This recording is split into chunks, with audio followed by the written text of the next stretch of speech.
નમસ્કાર, dB live ન્યૂઝમાં આપનું સ્વાગત છે। ઘોઘંબા પંથકના અંતરિયાળ જંગલોમાં અને ગામડાઓમાં વનરાય ફૂલોનો મહારાજા કેસુડો ખીલી ઉઠ્યો છે। હોળી ધૂળેટીનો તહેવાર હવે નજીક છે, ત્યારે દર વર્ષની જેમ શિયાળાની ફૂલગુલાબી ઠંડી વિદાય લે તે પહેલાં જ હોળીના વધામણા લઈને ગામડાના અંતરિયાળ વિસ્તારોમાં વનરાય ફૂલોનો મહારાજા ગણાતો કેસુડો એ પોતાની આગમનના વધામણા આપતો હોય છે। ઘોઘંબા પંથકના વિસ્તારોમાં આજકાલ દરેક જગ્યાએ કેસુડો સોળે કળાએ ખીલી ઉઠેલો નજરે પડે છે।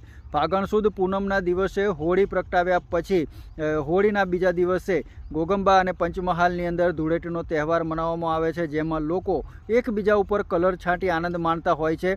આજના આધુનિક હાઈટેક યુગમાં લોકો ધૂળેટીમાં સિન્થેટિક અને વધુ પ્રકારના રાસાયણિક તત્વયુક્ત કલર વાપરતા થયા છે, જે શરીર માટે હાનિકારક બને છે। ત્યારે કેસુડાનો પ્રાકૃતિક રંગ બનાવી ગામડાના લોકો વાપરતા હતા અને અનેક પક્ષીઓ સહિત માનવીઓને આ કેસુડો પોતાના તરફ આકર્ષિત કરી રહ્યો છે।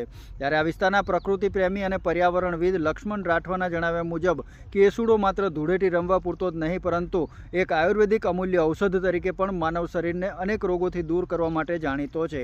કેસુડોના ફૂલોને સૂકવીને તેનો ભૂક્કો આખી રાત પાણીમાં પલાળી સવારે ત્વચા પર લગાવવાથી બળબડતા તાપમાં ત્વચાનું સ્વાસ્થ્ય જળવાઈ રહે છે। ઉનાળાના દિવસો દરમિયાન ચામડીના રોગોમાં તેમજ પેશાબ અંગેની નાના બાળકોની તકલીફમાં પણ કેસુડાના ફૂલોનો પાવડર અને એનો રસ એ ખૂબ જ ઔષધીય ગુણો ધરાવતો હોવાથી ખૂબ જ સારી અસર અને તેનાથી ખૂબ સારું આરોગ્યમાં ફાયદો થતો નજરે પડે છે।